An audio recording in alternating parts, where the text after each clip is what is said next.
Hello and welcome to an everyday canines video.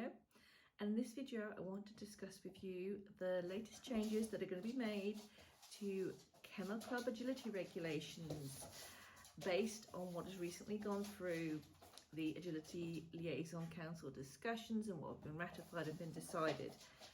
We have Wagtail in the background who is being so helpful. He was asleep before I began filming, and then of course I start filming. He wakes up and he says, now we're going to mess around. So these are changes that have been in the works for quite a while, and it's really cool they've finally been approved. They're going to make, some of them make a big difference in, not necessarily, one is going to definitely make a big difference in terms of dog safety. The others are just practical and reasonable and make life a lot better for a lot of people. So I picked out the 4 ones I really want to talk about. Let's start with number 1. So big change number 1, from 1st of January 2024, it will no longer be necessary for judges to mark missed up contacts on the A-frame and the dog walk. What does that mean? When you have your dog walk, you have an up 2 contact areas, the one that the dog traverses as they go up the obstacle and the one as they come down. Previous to this, both have been judged, and if either were missed, they were marked. There's been a lot of discussion about the necessity of marking faults on the up contact. The down contact is essential in terms of safety. It's also a way to ensure the dog is correctly negotiating the obstacle.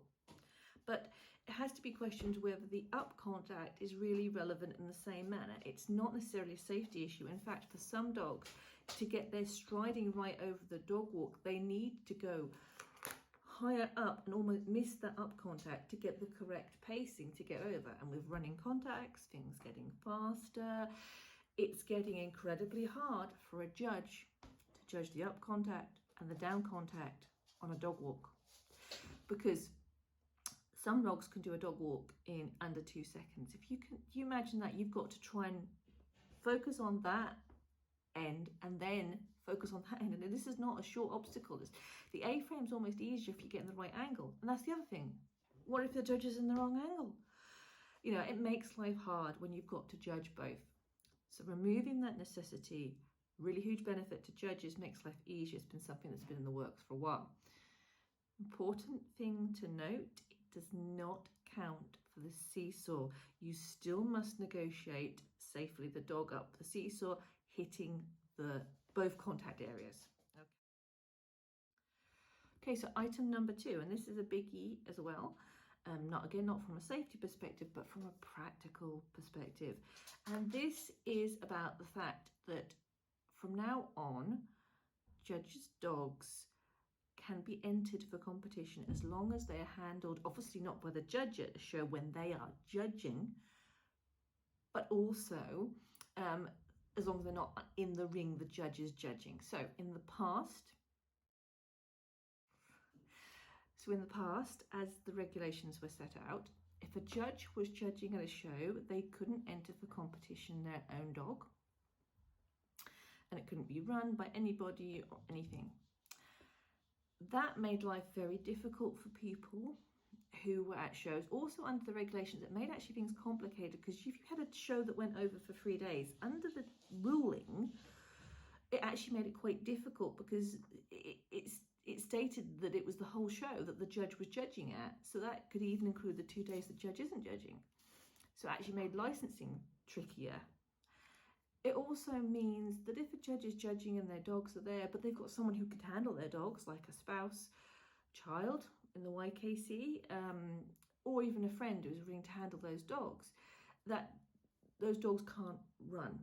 And it could be a case that it's a dog that has a joint handler. Again, you know, it could be a child in the YKC. Sometimes they handle the dog, sometimes the adult who is the judge handles the dog. Okay, that means that whole day the other person can't run that dog either. It caused complications. It made people wonder about judging. It's just that little bit of that niggle. Also the fact that why can't they be in rings as long as the judge isn't judging them? You know, why? So this regulation has changed it. Hopefully it's encouraging more people to judge. it's taking away one of those reasons where people say, I don't want to judge. It means that my dog can't be handled and go somewhere, and my kid can't handle my dog, my spouse can't handle my dog. They're going to have to lose a day of competing. So that's just a practical thing. It makes logical sense. It also makes it a lot easier for show organisers when they're doing the licensing, as you don't have to then license each day to ensure you're not breaking the regulations regarding judges. So that's just a sensible, practical one. Really good news. So item 3, and this is an interesting one. It's not one that you'd automatically think was necessary, but it actually kind of makes sense. So previously, if you thought your dog was going to fall into the large height category, which is the top height category, so that means they have to jump over 600 millimeters, 60 centimeters. If you thought your dog was large, you didn't have to have them measured at all. You just went, my dog is large, you had your book signed, and that's off you go. The regulation now states that all dogs have to be measured. So if you think your dog is large, you still have to have it measured. Where's the rationale for this? Well, first of all, you could have a dog that's on the cusp. It's an intermediate. The owner's looked at it and gone, yeah, I'm pretty certain that's large, but actual fact, the dog is an intermediate, and that dog should be jumping 500. And now that is a huge difference. That's a 10 centimetre, 100 mil difference. And in terms of perspective for dog welfare, that could be a big difference for that dog. You know, we brought in that 500 height so that the smaller dogs didn't have to jump the 600. So, you know, that is a real important thing. So it's not necessarily that people aren't doing it to cheat or anything like that as such. It's just a question that, you know, you could look at your dog and go, borderline, but I think it's gone large. And you could say that to someone, and, you know, the measurer can say, okay, if you're happy with that. And once they're measured into large, they stick there, okay? And you could have got it wrong. Now that dog's got to jump its whole career 10 centimetres higher than was necessary. It could mean the difference between the length of the career and having a shorter career. So, and also it brings everything into line. Everybody's the same. So I think that's a really good one. It's obviously going to make a bit more work for measurers, but we have now got a load more measurers, so that's great. Okay, and point number 4, and this one is for safety reasons, and I think this is brilliant. Love this one. And that is from 2025. All shows at KC licensed shows will have to have in the ring a soft wall. What does that mean? It means that you cannot use aluminium walls, you cannot use wooden walls, which we've seen in other shows. You only can use a soft wall, which is made from impact absorbing material.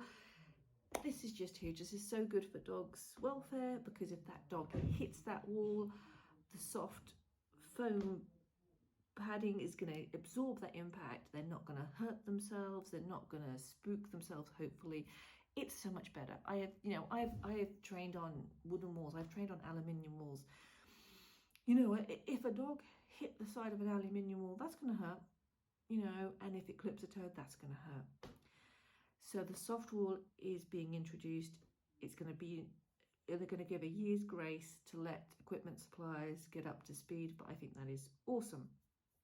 Talking about things like that, what about the long jump? Because that's the other item that has come under criticism for being made of hard materials, wood, aluminium, plastic not so much, but still, and has caused damage to dogs that have hit it. Now, I have had Swift hit the long jump when she went to a show and it was at its full extent. She hit the very last piece because she's a small medium and she's not very long.